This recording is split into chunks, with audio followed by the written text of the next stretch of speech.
अभी अभी फरीदा बेगम अपने शाइया से हम सभी के दिलों में गुदगुदी की हलचल मचा के गईं और हमारे लबों पर तबस्सुम और कहकहे बिखेर कर चली गईं।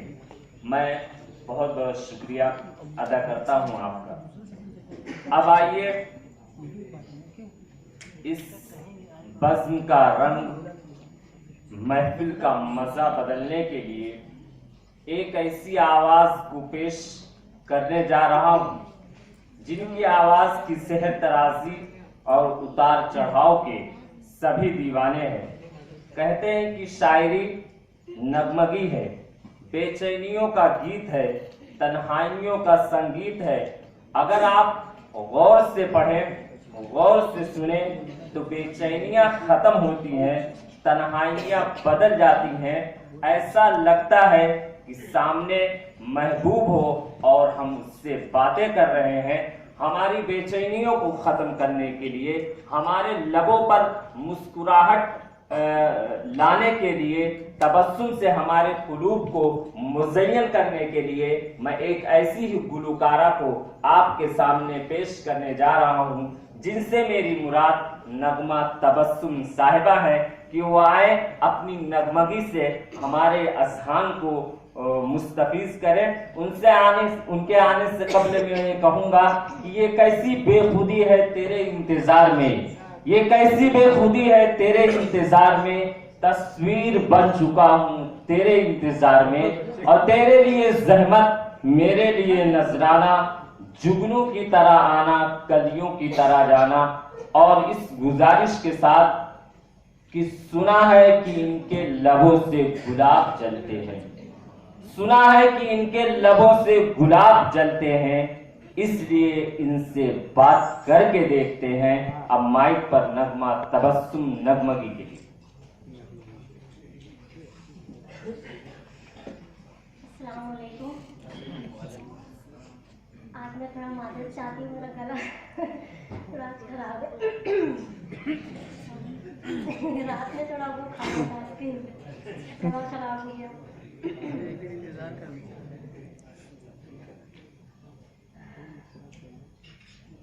मुझे तेरी मोहब्बत का सहारा मिल गया होता, मुझे तेरी मोहब्बत का सहारा मिल गया होता। अगर तूफान नहीं आता, किनारा मिल गया होता, मुझे तेरी मोहब्बत का सहारा मिल गया होता।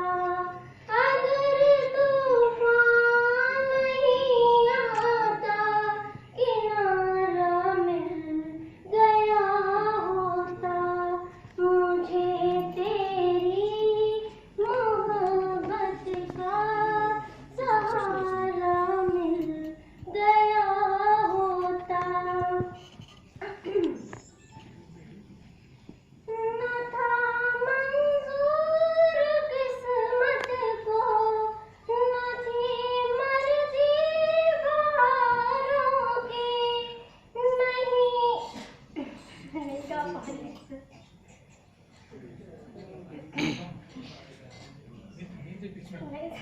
गले की वजह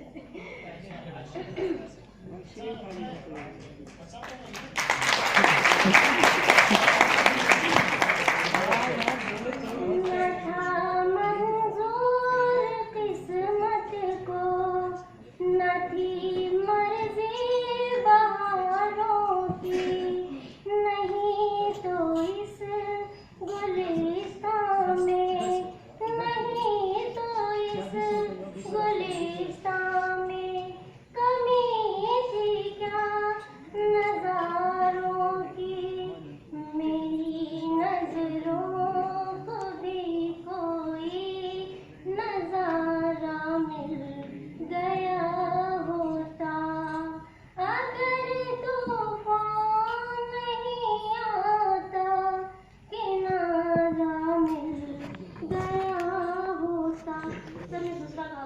आप आगे मेरी आवाज़ नहीं साथ दे रही। आइसक्रीम मंगाओ क्या?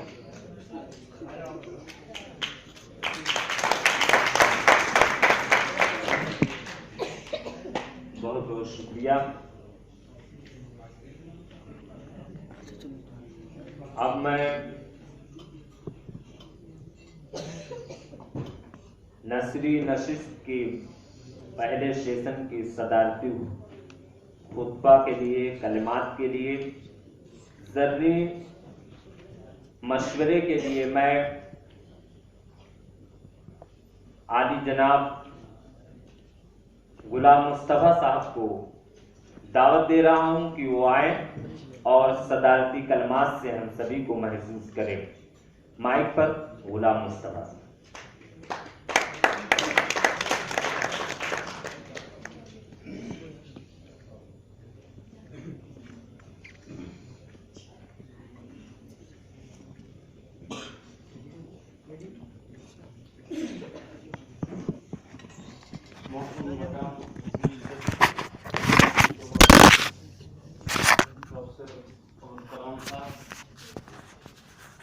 प्रोफेसर नसीमुद्दीन फरीद साहब, डॉक्टर शमसुल हुदा साहब,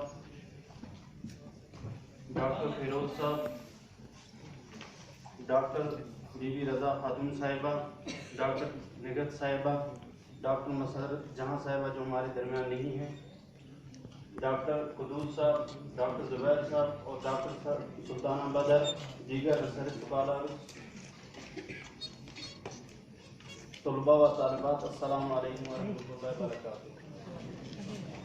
बोलो उसको इंस्ट्रक्शन दे मुझे दो। लगता है सदारत के खुतबे में बस जो यहाँ कहा गया, सुना गया, जिस चीज़ के लिए हमारे सदर शोबा ने इस आज़ाद फोरम को कायम किया है, एक ही शेर काफ़ी है। और कुर्सियों की आवाज़ भी ये कह रही है कि ज़्यादा बैठने की अब सब में हिम्मत नहीं है, सबको चाय की पड़ी हुई है। तो बकौल इकबाल, कोई काबिल हो तो हम शाने कहीं देते हैं, कोई काबिल हो तो हम शाने कहीं देते हैं, ढूंढने वालों को दुनिया भी नहीं देते हैं। तो ये जो आज़ाद स्कूल फोरम कायम की गई है, ये इसीलिए कायम की गई है कि दुनिया ढूंढी जाए कि दुनिया का सफ़र बहुत आगे तक है। यहाँ इस नशिस्त में, पहली नशिस्त में मैडम को दिलवाओ। 2 इंशाइये बैठ यार, अब कहाँ उठ बैठा है तू? और एक मजमून पढ़ा गया।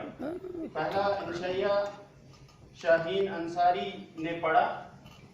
अच्छी कोशिश है, अपने सफ़र को जारी रखें और एक दिन उस बुलंदी तक पहुंच जाएंगे जिसके ख्वाब देख रहे हैं। मजमून जो फैज़ अहमद फैज़ पर पढ़ा निहाल साहब ने, एक अच्छा मजमून है और एक बेहतरीन मजमून भी कह सकते हैं। इकबाल, फैज़ अहमद फैज़ को तो छोटा इकबाल कहा गया है। बहुत सारे मुहक्किकून का ये मानना है कि फैज़ अहमद फैज़ छोटे इकबाल हैं, लेकिन हमें यहाँ जब से हम आए हैं सब सीखने के लिए आए हैं और सब हमारे उस्ताद-ए किराम का ये अपना ख्याल भी और ये चाहत भी है कि यहाँ आज़ाद स्कूल फोरम जो है ये मौलाना आज़ाद यूनिवर्सिटी के अंदर ना रहे, बल्कि पूरे हिंदुस्तान की जितनी यूनिवर्सिटियों में उसकी गुनगुनाहट सुनाई जाए। और इंशाअल्लाह उम्मीद है आगे ऐसा होता रहेगा। उसके लिए हमें मकाले की तैयारी करनी चाहिए, क्योंकि मजमून और मकाले में फ़र्क होता है। उसके बाद निसार अमन ने एक अफसाना पढ़ा, दौरा सफ़र। अब ना मालूम नहीं कि इनका सफ़र कब मुकम्मल होगा, तो एक अच्छा अफसाना है, एक अच्छा अफसाना है। बाबा अफसाना प्रेमचंद ने पहले वो शख्स हैं जिन्होंने शहरी जिंदगी और शहरी तहजीब से निकलकर मजदूरों, किसानों की ज़िंदगी पर अफसाने लिखने शुरू किए और अपने अदब में शामिल किया। और हालांकि अगर तारीखी एतबार से देखा जाए तो राशिद अल खैरी को पहला अफसाना नगार कहा जाता है, लेकिन सोज़े वतन जो प्रेमचंद का शाया हुआ उसी वजह से उनको पहला मजमुआ जो शाया हुआ उसी वजह से अफसाने का आगाज़ वहीं से कहा जाता है। एक अच्छा अफसाना था और हमारी इनके लिए यही दुआ है कि आगे ये सफ़र जारी रखें कि जो दोहरा सफ़र है ये मुकम्मल हो जाए। उसके बाद आखिरी इंशाइया जो फरीदा बेगम ने यहाँ पेश किया, वाकई इंशाइये का हक अदा किया और लोग सब खुश हो रहे थे।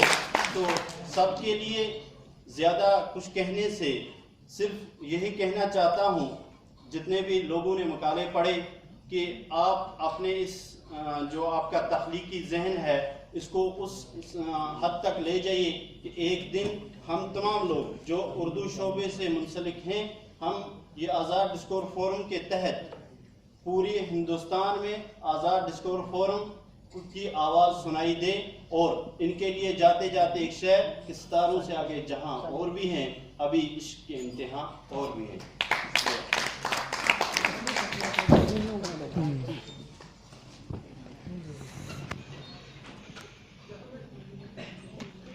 नस्री नशिस्त का पहला सेशन यहाँ इख्तिताम को पहुँचा।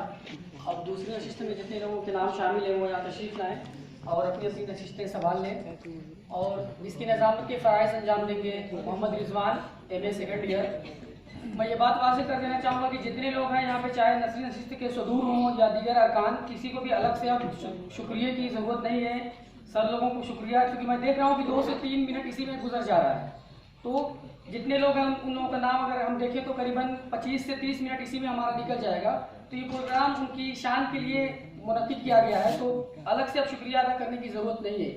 आप लोग आएँ और पूरी एकदम टू द पॉइंट बात करें। बहुत बहुत शुक्रिया।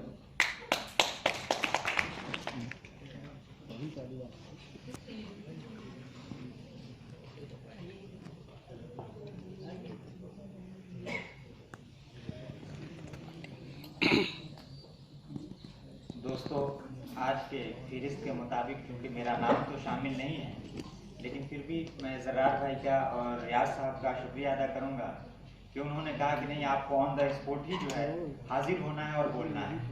बहरहाल ये हमारे जो है शोबे उर्दू की रिवायत रही है, जैसा कि हमारे सदर मोहतरम प्रोफेसर अब्दुल कलाम साहब कहते भी हैं कि कभी भी किसी बच्चे को बुलाया जा सकता है। शुक्रिया। बहरहाल तो दूसरे नशिस्त के लिए मैं जनाब ज़ेर सदारत मोहम्मद ज़ुबैर साहब को मैं दरख्वास्त करता हूँ, गुजारिश करता हूँ कि आप जो है अपने सदारती जो है चेयर पे तशरीफ़ रखें। जनाब मोहम्मद ज़ुबैर आलम साहब। और अफसाना के लिए जो तख्लीक़कार उम्मीदवार हैं उनका नाम है महताब आलम, इंशाइया के लिए ज़र्रार अहमद, अफसाना के लिए सैफुल इस्लाम साहब। आप तमाम हज़रात से गुजारिश है कि अपनी नशिस्तों पे तशरीफ़ रखते हैं। दोस्तों, आज का ये प्रोग्राम जो पहली नशिस्त गुजरी, मुझे महसूस हुआ कि आप लोग काफ़ी महसूस हो रहे हैं और जो है काफ़ी जो है खुश हो रहे हैं प्रोग्राम की इस रौनक से। लेकिन जो प्रोग्राम देखने के बाद मुझे एक शेर जहन में आ रहा है कि ऐ तुलुए सहर के मतवाले, आ तुझे अपनी बज़्म दिखला दूं। ऐ तुलुए सहर के मतवाले, आ तुझे अपनी बज़्म दिखला दूं। ढाल कर चश्मे नम सागर में कुल कायनात दिखला दूं। बहरहाल आज का ये पुररौनक और मामूर और रोशन भरा ये प्रोग्राम आपसे मुतकाज़ी करता है कि आप यकीनन इससे फैज़याब होइए, यकीनन आप जो है इससे मुस्तफ़ीद होइए और जो है आप इससे महसूस होइए। बहरहाल प्रोग्राम की कार्रवाई को हम आगे बढ़ाते हैं और जो है मैं जो है दूसरे सेशन के लिए मैं जनाब महताब आलम साहब से दरख्वास्त करूंगा कि वो जो है तशरीफ लाएंगे। मैं महताब आलम साहब के बारे में यही जानता हूँ कि जो है आप बहुत खुश अखलाक, खुश मिजाज और जो है न सिर्फ खुश अखलाक, खुश गुफ्तार हैं, बल्कि आप अच्छा लिखते भी हैं। और जो है कई बार जब आपको प्रोग्राम में ADF के प्रोग्राम में मौका मिला है, आपने लोगों को महसूस किया है और हमेशा जो है आप जो है एक अच्छे मुशायरा निगार के तौर पे या एक अच्छे अफसाना निगार के तौर पे जाने जाते रहे हैं। बहरहाल मैं जो है आपसे गुजारिश करूंगा कि आप जो है इस शेर के साथ तशरीफ लाइए कि मैंने आवाज़ दी है बड़े नाज के साथ। महताब आलम साहब कि मैंने आवाज़ दी है बड़े नाज के साथ, तुम भी आवाज़ मिला दो मेरी आवाज़ के साथ। अब जो है महताब आलम साहब।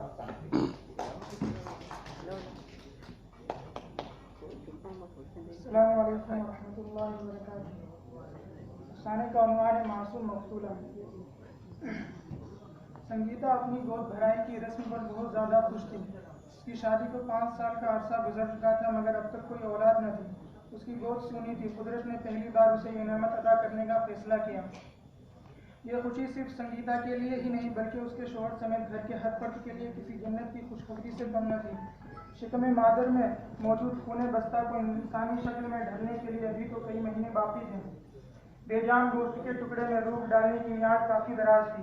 अभी सिर्फ उसकी वजूदियत का पता चला था और ऐसा लग रहा था कि इस घर की एक एक चीज़ में जान सी आ गई हो और घर का जर्रा जर्रा गोया अपनी जुबान हाल से एक उठा हो कि हम उस मेहमान की आमद का बेसब्री से इंतजार कर रहे हैं, उसके इस्तकबाल में अपनी पलकें बिछाए हुए हैं, क्योंकि इस घर में 20 साल बाद खुशी का मौसम आने वाला था और इस घर का कोना कोना नन्ही आवाज़ों से गूंजने वाला था और घर में खुशियों की कलियों को झिलकने का मौका मिलने वाला था। रमेश अपने आने वाले मेहमान के लिए खिलौने ला रहा है तो बुआ अपने आने वाले नौमौलूद के लिए अपने बचाए हुए पैसों से एक एक सामान खरीद कर जतन से रख रही है। इधर दादी अपने होने वाले भाई के लिए दुनिया भर के कपड़े और झूले समेत 3 पहियों वाली प्लास्टिक की छोटी साइकिल भी ला चुकी है और लकड़ी की बनी हुई वो गाड़ी जिस पर हाथ रखकर छोटे बच्चे चलने की शुरुआत करते हैं वो चाचू बहुत पहले ही बाजार से मोल लाए हैं। झूला बाकायदा बड़े को ऑर्डर देकर तैयार करवाया गया है। हालांकि बाजारों में अब लोहे के किस्म किस्म के झूले दस्तयाब हैं, लेकिन किसी भी चीज़ को खास मौके से मेहमान के लिए तैयार करवाने से उस मेहमान की और उस चीज़ दोनों की अहमियत बढ़ जाती है। अम्मी ने अपने जिगर के टुकड़े के लिए छोटे छोटे स्वेटर, मोजे, दस्ताने और ठंडी से बचाने के लिए एक टोपी भी सी रखी है जिसके दोनों तरफ बत्ती के कान 2 फीते लगे हुए हैं। उसके अलावा ख़ास किस्म के छोटे छोटे बिस्तर को गुदड़ी भी सीना शुरू कर दिया है। ये तैयारियां इतनी ज़ोरों पर हैं कि महसूस होता है किसी शहजादे या शहजादी की तशरीफ़ आवरी हो। जो दिन करीब होते जा रहा है संगीता की परहेजगारी बढ़ती ही जा रही है। मुंह में हर लुकमा दाखिल करने से पहले अपने नन्ही सी जान के बारे में सोचती है कि कहीं ये खाना उसके लिए नुकसान तो नहीं होगा। रमेश संगीता को लेकर अब बहुत ज़्यादा फिक्रमंद रहने लगा। कोर्ट जाते वक्त कई बातें कहता है, यह नहीं करना, वो नहीं करना, कोई भारी या वजनदार चीज़ नहीं उठाना, आराम करना। कई बार फ़ोन करके खैरियत मालूम करता है। अपने फारिग औकात में संगीता के साथ ही रहता है, उसका ख्याल रखता है। संगीता को इसकी हालत के बारे में इस तरह समझाता है जैसे वो कम उम्र की छोटी सी बच्ची को समझा रहा हो। आपस में मजाक करते हुए दोनों खूब बनावटी लड़ा करते थे। रमेश की माताजी की तो यही ख्वाहिश थी कि उसके घर का वारिस जन्म ले। हालांकि इस बात का यकीन करवाना कि अमल में लड़का है या लड़की कानूनन जुर्म है, लेकिन फिर भी रमेश की मां ने डॉक्टर को कुछ दे दिलाकर पता लगाया कि लड़की है या लड़का। संगीता को नहीं मालूम कि उसे क्लिनिक में ले जाया गया था। जांच के बाद वो जब घर वापस आई तो उस बात से बेखबर थी कि उसके साथ क्या होने वाला है। हाँ, वो इस बात से परेशान जरूर थी कि उसकी सास का बर्ताव कुछ बदल गया है। जिन छोटी मोटी गलतियों पर वो कुछ नहीं कहती थी, अब उन्हीं गलतियों पर बहुत बुरा भला और सख्त सुस्त कहती है। संगीता को झुकने में परेशानी होती थी। इसी वजह से एक दिन तेल का डब्बा रखते हुए उसके हाथ से छूट गया और सारा तेल फर्श पर बह गया। इतने में उसकी सास आ गई। अरे ये क्या किया तूने, सारा तेल गिरा दिया। संगीता की धड़कन तेज हो गई, हाथ कांपने लगे। वो हाथ से छूट गया माजी। संगीता ने डरते हुए कहा, तेरा हाथ क्या टूट गया है या तेरी कमर में अकड़न आ गई है? ओफो, सारा तेल बर्बाद कर दिया इस कलमुही ने, साथ दहाड़ते हुए कह रही थी। वो गलती से गिर गया माजी की बच्ची। अब तेल लाकर कौन देगा, तेरा बाप? या दहेज में तेरे बाप ने सोना चांदी दिया है जो तू इस घर में हर चीज का नुकसान करते फिरे? भगवान न जाने कब छुटकारा मिलेगा इस कलमुही से। संगीता ने अपनी पति से कुछ नहीं कहा, बल्कि उन तमाम बातों को नज़रअंदाज किया और अपने बच्चे के बारे में सोचकर खुश रहने लगी। एक दिन फिर से उसकी सास क्लिनिक लेके गई और जो कुछ करना था वो लेडी डॉक्टर पहले से जानती थी। मैं कई सालों से इस क्लिनिक में काम कर रहा हूँ, लेकिन मैं अब तक नहीं समझ पाया कि डॉक्टर भी तो एक औरत ही है। फिर उसे अपनी वजूद से नफरत थी, शायद उसका ज़मीर मर चुका है। वो मासूम बच्ची अभी सिर्फ 15 दिन की हुई थी। उस वक्त उसकी सेहत बहुत अच्छी थी और स्क्रीन पर काफ़ी तंदुरुस्त और सेहतमंद नजर आ रही थी। उसे अपनी माँ की कोख में खेलते हुए, करवट बदलते हुए, मुस्कुराते और जिंदगी की चौखट को छूने के लिए बेताब मचलते हुए देख सकता था। ऐसा लग रहा था कि वो अंगूठा मुंह में लिए अपने हमें देखने की नाकाम कोशिश कर रही हो और अपनी हालत से हमें जाहिर करा रही हो कि वो हमें देखने को कितनी बेचैन और बेताब है। हमसे मिलने की उसकी तमन्ना बढ़ती ही जा रही हो और जुबान हाल से ये कह रही हो कि मैं जल्दी ही आपकी ज़िंदगी का हिस्सा बनने वाली हूँ और अपने ख़ानदान की तकलीफ़ों का मुकाफात बनने वाली हूँ। दिलों को गुदगुदाने और दिलों को सुकून पहुंचाने के लिए आ रही हैं। मैं उसकी दिल की धड़कनों को देख रहा था और उसे धड़कते हुए महसूस कर रहा था। मैंने देखा उसकी धड़कन नॉर्मल धड़क रही है, उसे किसी चीज़ का खौफ और डर न था। वो मज़े से अपने आरामगाह में एक रानी की तरह आराम कर रही थी। उस महफूज किले में उसे कोई छेड़ने वाला नहीं था, सब कुछ बिल्कुल ठीक ठाक चल रहा था। लेकिन जैसे ही हमल की गिराने वाले औजार ने उसकी खिलाफबंद दीवारों को छुआ, वो मासूम और नाजुक अंदाम बच्ची खौफ और वहशत और घबराहट से इस तरह सिकुड़ गई जैसे छुई मुई का फूल हाथ लगाने से सिकुड़ जाता है।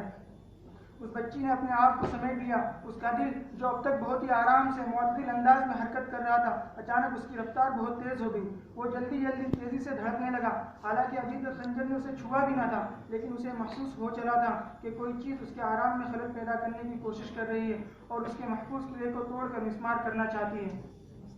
मैं दहशत से भरा ये मंजर देख रहा था कि किस तरह से वो हथियार नुमा औजार, जो उस मासूमा के लिए किसी एटम बम से कम न थे, उस नन्ही मुन्नी गुड़िया के टुकड़े कर रहा था, जिसने न कोई पाप किया था और न गुनाह और न कोई जुर्म उससे सरजद हुआ है।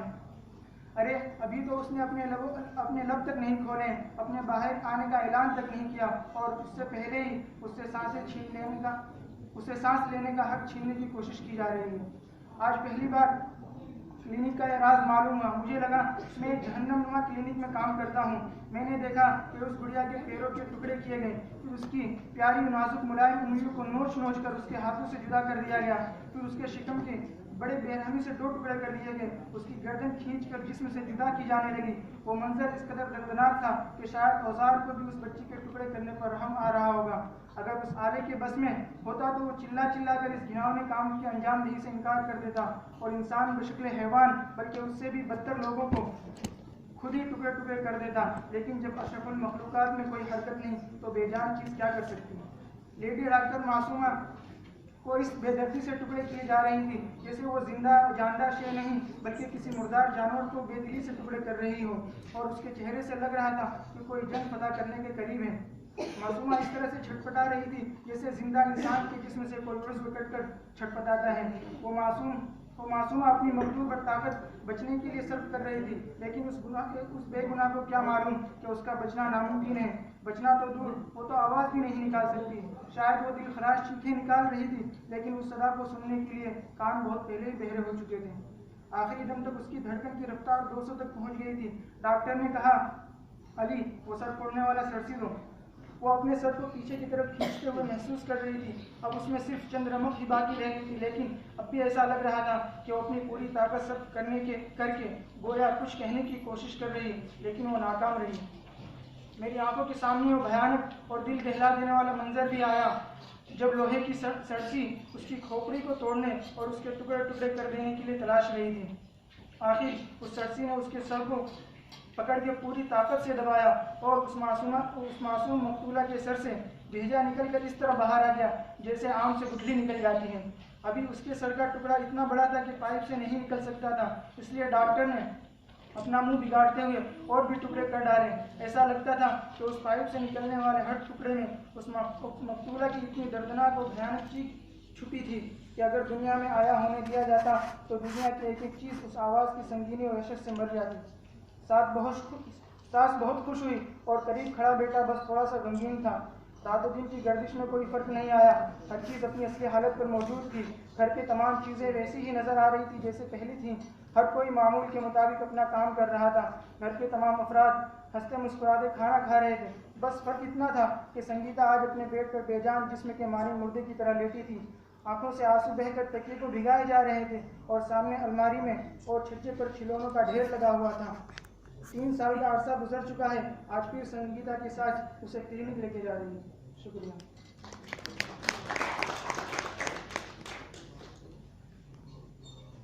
दोस्तों, अभी आप जो है महताब आलम से एक बेहतरीन अफसाना जो घरेलू ज़िंदगी से मुताल्लिक और ये एक बहुत ही बर्निंग इशू के तौर पे आज हमारे समाज में जाना जाता है, इसी मुताबिक से वो आप हजरात के सामने एक अफसाना पढ़ रहे थे। बहरहाल मैं इनकी कामयाबी को देखते हुए मैं एक बात बता देना चाहता हूँ कि चंद महीनों पहले शायर मैगजीन में जो मुंबई से निकलता है इनका अफसाना छपा है। और इसी तरह से एक रोज़नामा है उड़ान, जम्मू कश्मीर से ये शाये होता है, इसमें भी इनका एक अफसाना छपा है। बहरहाल इसके लिए मैं इन्हें मुबारकबाद पेश करता हूँ और अल्लाह ताला इनको इसी तरह से लिखने की तौफीक अता करे और अपनी तख्लीक का जलवा और जादू हम लोगों पर बिखेरने की जो है ये तौफीक दे। बहरहाल अब जो है प्रोग्राम की अगली कड़ी मैं पेश करने जा रहा हूँ एक ऐसी शख्सियत जो हरफन मौला है, एक ऐसी शख्सियत जो हमेशा अपने मौजूदगी से लोगों में एक पहचान बनाती है और अपनी एक शनाख्त रखती है, और जो है न सिर्फ ये अपनी एक शनाख्त रखते हैं बल्कि जिस चीज़ में भी अब ये हाथ डालते हैं या जिस चीज़ को करना चाहते हैं बहुत ही अच्छा करते हैं। इनकी एक पहचान है, इनकी जो है पहचान एक अच्छे तख्लीकार के तौर पर भी है, जिनका नाम ज़र्रार अहमद है। मैं ज़र्रार अहमद साहब से गुजारिश करूंगा कि वो अपने इन शायरे के लिए तशरीफ़ लाएं। इनके लिए मैं एक शेर बता देना चाहता हूँ, इनके लिए मैं एक शेर पेश कर रहा हूँ कि है जुस्तजू के खूब से है खूब तर कहाँ, है जुस्तजू के खूब से है खूब तर कहाँ, देखिए अब ठहरती है जाकर नजर कहाँ। जनाब ज़र्रार साहब इन शायरे के लिए। अस्सलाम वालेकुम। मेरे शायरी का उन्वान है दोस्त यहाँ थोड़े हैं और भाई बहुत। रोज़ बरोज़ ज़माना तरक्की कर रहा है और ज़माने के बदलने के साथ साथ जिस तरह दूसरी अशिया हाईटेक होती जा रही हैं, यानी पहले लोग घरों के दरवाज़ों पर आदमी तैनात करते थे ताकि कुत्ते अंदर ना आए, मगर अब कुत्तों को रखा जाता है ताकि कोई पहले शादियों में घर की औरतें खाना बनाती थीं और नाचने वाली बाहर से आती थीं, अब खाना बनाने वाली बाहर से आती हैं और घर की औरतें डांट। खैर, तो बात ये चल रही थी कि जिस तरह से दूसरी अशिया हाईटेक होती जा रही हैं, उसी तरह से लोगों के परेशान करने के नित नए और हाईटेक तरीके ईजाद होते जा रहे हैं। मसलन जब हम छोटे थे तो शरारतन लोगों के कबाड़ों की जंजीरों में धागा बांधकर कहीं दूर बैठकर कोने में खटखटाते थे, और जब अफरादे खाना बाहर आते तो रात के अंधेरे में धागा उनको दिखाई नहीं देता और वो हवा का झोंका समझकर अंदर चले जाते। फरीदा उनका किसी में टाइटल दिया गया था हवा का झोंका, तो उनसे माजरत के साथ फिर दोबारा से जब अपनी शरीर हरकत से बाज ना आते तो उनको शुबह हो जाता और वो अंधेरे में धागा पकड़कर उस सिमत चलने लगते जिस सिमत डोर गई होती थी। उनको अपनी तरफ आता देखकर हम सब भाग खड़े होते और भागने के दौरान कई गालियां हमारे कानों से टकराती, मगर हमारा कोई साथी उन गालियों का बुरा नहीं मानता था, क्योंकि हमने पहले ही सबसे ये कह रखा था कि कोई गालियां देता है तो इसके देने से क्या होता है जब हम लेंगे ही नहीं। थोड़ा ज़माना बदला और लोगों ने घरों में इलेक्ट्रॉनिक बिल लगवा ली और हम जैसे शरारती लोगों के लिए मुश्किल खड़ी हो गई।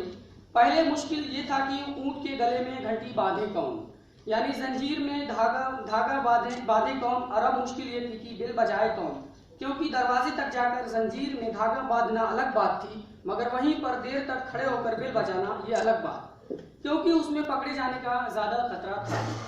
मगर जाफर इन सब चीज़ों में बला का माहिर हमारी तशवीश देखकर बोला, क्या यारों, वो ज़माना भूल गए जब नवनियों के दरवाज़ों में बाहर की तरफ जंजीरें नहीं हुआ करती थीं और हम तब भी अपने फन का मुजाहरा किया करते थे। उसकी ये बात सुनकर हम सब हंस पड़े और एक ज़बान होकर बोले कि कैसे भूल सकते हैं। हमारे जवाब और हंसी से वो झीप सा गया। दरअसल किस्सा ये था कि जाफर रोज़ाना नवनियों के दरवाजे पर कूद कर एक टिक लगाता और जब तक वो लोग दरवाज़ा खोल कर देखते कि कौन है, ये रफू चक्कर हो चुका होता। कई दिनों तक ये सिलसिला चलता रहा। वो लोग भी ठहरे 36 बुद्धि वाले और हार न मानने वाले। बिल आखिर आजिज आकर दरवाजे को ऐसे ही भिड़काकर जाफर की किक का इंतजार करने लगे। जाफर ने मामूल की तरह जैसे ही दरवाजे पर किक लगाई, खिलाफे मामूल दरवाजा खुल गया और उसका सरापा नवनियों के आंगन में जा गिरा। गिरते ही जाफर की जबान से ये निकलने लगा, माफ करना, पहला दिन था, मैंने कुछ नहीं किया। अभी ये अल्फाज निकल ही रहे थे, दरवाजा अंदर से बंद हो गया और जूतों, चप्पल और झाड़ुओं से धुनाई करने के बाद पूछा गया, बताओ आगे क्या इरादा है। जाफर बोला, ये बेईमानी है, धोखा है, फरेब है, मक्कारी है। हिम्मत है तो दरवाजा बंद करके रखो, फिर पकड़ो जो कहो वो। नवनियों की भीड़ से आवाज आई, क्यों, खातिरदारी में कुछ कमी रह गई तो बतलाओ, बिला ताखीर अभी पूरी कर दी जाएगी। जाफर सुनी अनसुनी करके बोला, हिम्मत है तो।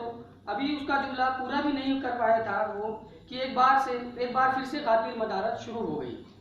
जाफर चीखता चिल्लाता और ललकारता रहा, अरे घर क्यों रहे हो, हिम्मत है तो अकेले अकेले आओ। इस तरह से इतनी मार खाने के बावजूद जाफर कान पकड़ने के बजाय ढिठाई से बात करता रहा और शरारत से तौबा करने के बजाय अब भी शरारत करता रहा। बिलाखिर बल्कि अब तो उसकी शरारत डिजिटल और हाईटेक और मॉडर्नाइज हो गई है। बल्कि ये कहूँ तो बेजा ना होगा कि मार से बचने के लिए जाफर ने अपनी शरारत का तरीका बदलकर उसे मॉडर्नाइज कर लिया है और रोजाना नित नए तरीकों से लोगों को परेशान करता रहता है। और ये राज हम पर तब आश्कारा हुआ जब वो ज्यादातर मोबाइल की शॉप पर दिखने लगा।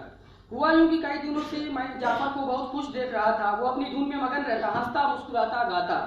एक दिन मौका देखकर मैंने पूछ ही लिया कि क्या जाफर सुधर गया है क्या? बोला कि क्या मतलब है तुम्हारा? मैंने कहा कि आजकल बहुत ही झूमते हुए मस्ती के आलम में चलते हो, जबकि पहले दर्द से कराते हुए। इतना कहा ही था कि जाफर ने कहा, हाँ यार सुधर गया हूँ। लोगों को परेशान करना, वो भी खुद परेशान होकर, अच्छी बात नहीं। तो मैंने कहा कि वाह, इस बात की तो पार्टी होनी चाहिए। जाफर बोला, क्यों नहीं, बस 2 मिनट रुक, मैं सामने मोबाइल की दुकान से आता हूँ, फिर साथ चलते हैं। थोड़ी देर में वो आ गया और हम होटल की जानिब चलने लगते हैं। चलते चलते मैंने जाफर से कहा, यार तेरा तो अब बहुत पैसा बचता होगा। उसने पूछा, वो कैसे? मैंने कहा, पहले तो पिट पिटा कर आता था, हल्दी साबुन दवा इलाज में बहुत सारे पैसे चले जाते थे, अब तो ये सब बचते ही होंगे। तो बोला, नहीं यार, अब भी पैसा खर्च होता है। मैंने पूछा, वो कैसे? तो बोला कि तू नहीं समझेगा, फिर कभी बताऊंगा, चल होटल में कुछ खा पी लेते हैं। अंगिस्ती और कबाब वगैरह खाने के बाद हम फिर उसी रास्ते से लौटने लगे तो मोबाइल शॉप वाले ने जाफर को आवाज दी और फिर कुछ पूछ के बाद जाफर को गालियां देने लगा और उल्टा सीधा कहने लगा। मैं भी दुकान पर जल्दी से पहुंचा और कहा कि देखिए मोहतरम, किसी दुकानदार को ये जेब नहीं देता कि वो अपने ग्राहक से इस तरीके से बात करे। उसने कहा कि आप बीच में मत आइए, जानते नहीं कि इस कमीने ने क्या किया है। मैंने कहा, बताओ तो जाने। दुकानदार ने कहा कि रोजाना मौलाना परवेज के नंबर पर रिचार्ज कराता है। मैंने कहा, तो इसमें बुरा क्या है? सब आपकी घर से कराता होगा, उनकी लड़की के नंबर पर तो नहीं कराता है। दुकानदार ने कहा कि नेकी, और वो भी इस कमीने से। कई दिनों से मौलाना साहब परेशान है, वो रोजाना आकर मुझसे कहते हैं कि यार न जाने कौन मेरे नंबर पर रिचार्ज कराता है। मैंने कहा कि मौलाना ये तो खुश होने वाली बात, मौलाना से कह दो कि ये तो खुश होने वाली बात है, होगा कोई आपका मुरीद? तो मौलाना ने इनके सारे कहा कि मैं कोई पीर नहीं, खादिम हूँ और खादिम अव्वल हूँ। फिर आज भी वो आगे यही कहने लगे कि अभी किसी ने रिचार्ज कराया है, तुम्हारे वहां से तो किसी ने नहीं करा दिया। हद मामूल बगैर रजिस्टर देखे। मैंने कहा कि नहीं। फिर न जाने उनको क्या समझ में आया कि वो रिचार्ज रजिस्टर उलट पलट कर देखने लगे। मैंने देखा कि एकाएक उनके चेहरे की रंगत बदलने लगी। मैंने पूछा कि क्या हुआ मौलाना साहब? तो बोले कि ये देखो, ये 5 रुपए का रिचार्ज तुम्हारे ही वहां से तो हुआ है। दुकानदार की ये बात सुनकर मुझे हंसी आ गई और मैंने कहा कि 5 रुपए का रिचार्ज? तो बोला कि हाँ। मैंने दुकानदार से कहा कि मौलवी साहब से कह दो कि घमंड न करें, कतरा कतरा ही दरिया बनता है और वैसे भी मुफ्त आता है तो बुरा क्या है। दुकानदार ने कहा, बात ये नहीं है जनाब, बल्कि बात यह है कि मौलाना परवेज साहब 155 का 30 दिन वाला नेट पैक रिचार्ज